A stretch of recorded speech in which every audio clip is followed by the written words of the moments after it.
السلام علیکم ناظرین۔ آج میری گفتگو ان لوگوں پر ہے جو بیجا غصہ کرتے ہیں، اور کچھ لوگ تو ایسے ہیں جو ہواؤں سے لڑ جاتے ہیں اور لوگوں کی دل آزاریاں کرتے ہوئے نظر آتے ہیں۔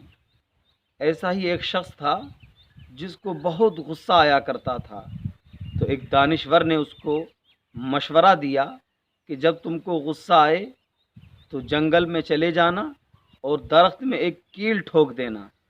وہ شخص ایسا ہی کرتا رہا، چند دنوں میں اس کا غصہ ختم ہو گیا۔ وہ دانشور کے پاس پہنچتا ہے تو دانشور کہتا ہے جاؤ جنگل چلے جاؤ اور اس درخت سے کیلیں نکال لو۔ اس نے ایسا ہی کیا، درخت سے کیلیں نکالی، لیکن درخت میں سوراخ ہو گئے۔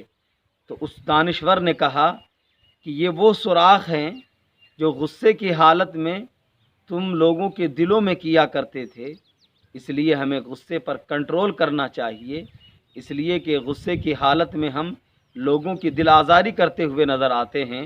اس لیے اللہ کے رسول صلی اللہ تعالیٰ علیہ وسلم ارشاد فرماتے ہیں المسلم من سلم المسلمون من لسانی و یدی، مسلمان وہ ہے جس کے زبان اور ہاتھ سے مسلمان محفوظ رہے۔